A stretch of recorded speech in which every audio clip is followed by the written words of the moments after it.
সূরা নিসার 11 নম্বর আয়াতে আল্লাহ বলেছেন ওয়ালিযাকারি মিসলু হাযযিল উনসায়াইন। পিতামাতা মারা গেলে পিতামাতার তেজ্য সম্পদে ছেলে পাবে 2 অংশ, মেয়ে পাবে 1 অংশ। আজকে নতুন শুনেছেন না আরো শুনেছেন? এটা আল্লাহর বিধান।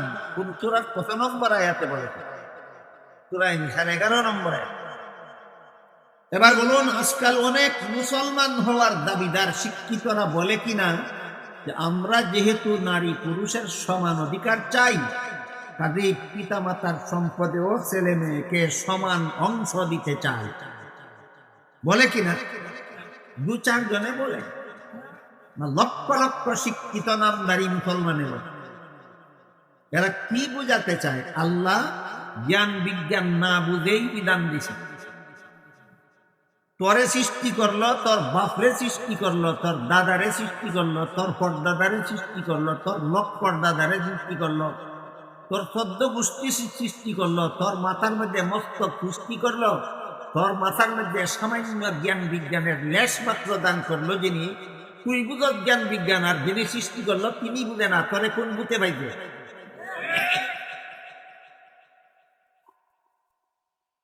এবার আমরা বোঝার চেষ্টা করব।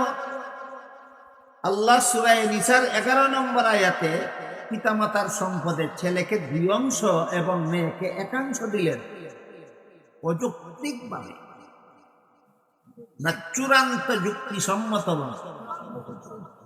এই যুক্তিগুলি এখন সব মুসলমানের জানার বোঝার সময় এসেছে, যেহেতু কোরআনের বিরুদ্ধে শয়তানি যুক্তি দেনেওয়ালা শিক্ষিত জ্ঞানপাপী মুসলমানের অভাব নাই এই সময়। আল্লাহর বিধান মতে ছেলেদের জীবনে খরচের খাত আছে 3টা।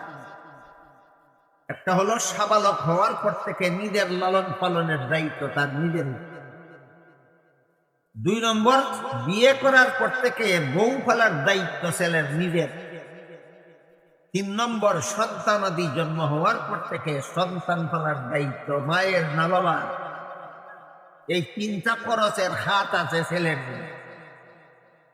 তার জীবনে খরচের খাত আছে 3টা, মা বাবার সম্পদে অংশ পাইছে 2টা। এই কথাটা মনে রাখেন, খরচ আছে 3টা, অংশ পাইছে 2টা। মেয়েদের জীবনে খরচের খাত নাই একটা। বিয়ার পূর্ব পর্যন্ত লালন পালনের দায়িত্ব বাবার, বিয়ার পর থেকে মরণ পর্যন্ত লালন পালনের দায়িত্ব স্বামী। নিজের লালন পালনের দায়িত্ব নাই, স্বামী ফেলার দায়িত্ব নাই, সন্তান ফেলার দায়িত্ব নাই। খরচ নাই একটাও, অংশ পাইছে একটা। এবার বলেন, 3 খরচ হলার 2 অংশ পাইলে বেশি পায় না নাই খরচ হলার 1 অংশই বেশি?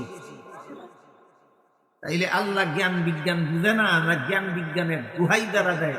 এরা মস্তক কথা, এদের মস্তক কথা।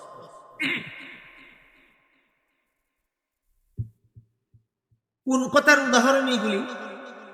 যাদের কোন কথাবার্তা আল্লাহর কোরআনের কোন কথার বিরুদ্ধে যায়, এদের আকীদা এত জঘন্যতম খারাপ যে এই আকীদার কারণে এরা আর মুসলমান থাকে না, কাফের হয়।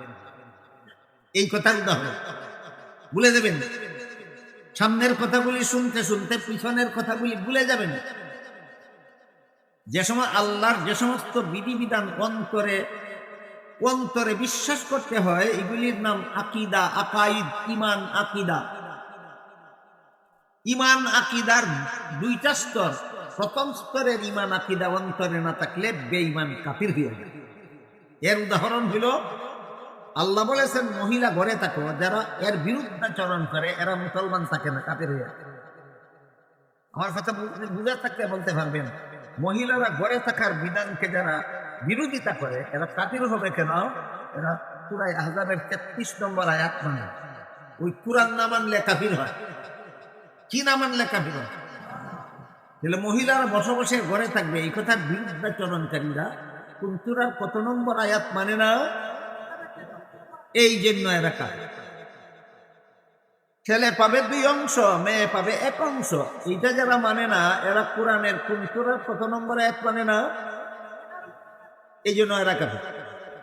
এইভাবে যদি উদাহরণ দিতে থাকি, তাইলে আমাদের আঞ্চলিক ভাষায় একটা কথা কয়, রুম্বা বাঁচতে বাঁচতে কম বন শেষ হয়নি।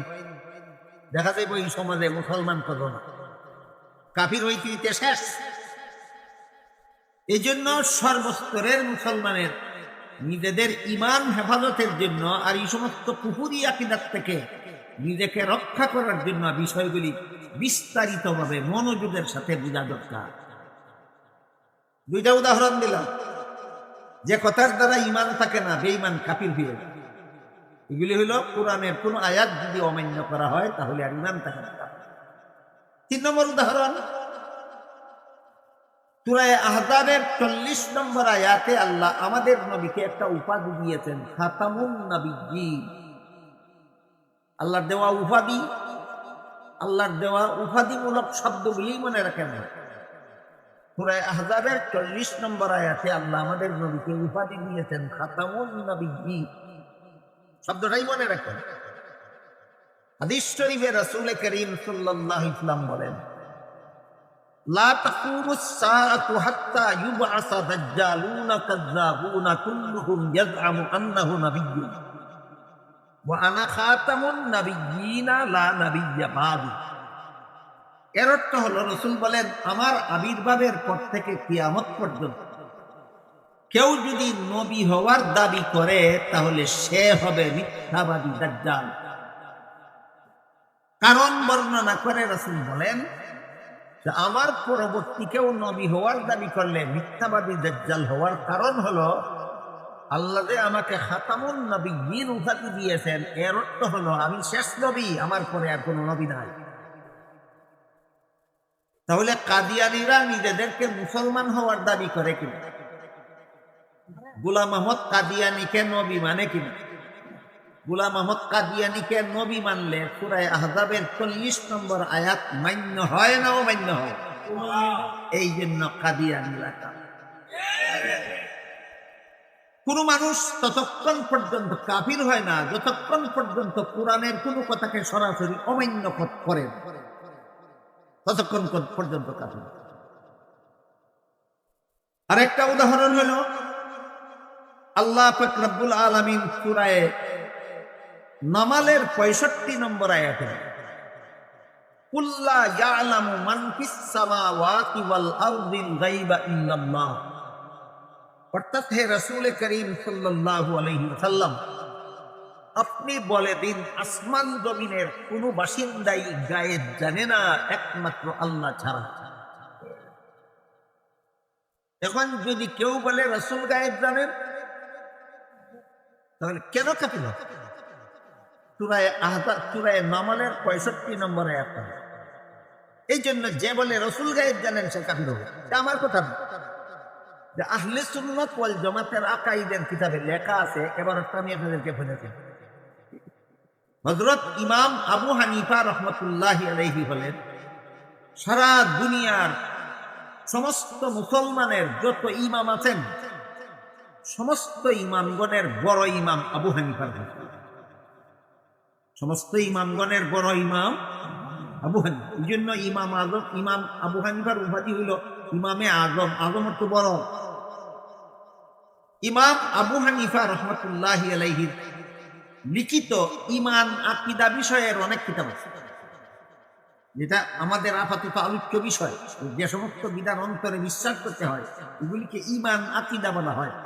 এই সাবজেক্টের উপর ইমাম আবু হানিফার লেখা অনেক কিতাব আছে। এর মধ্যে একটা কিতাবের নাম হইল আল ফিকহুল আকবার।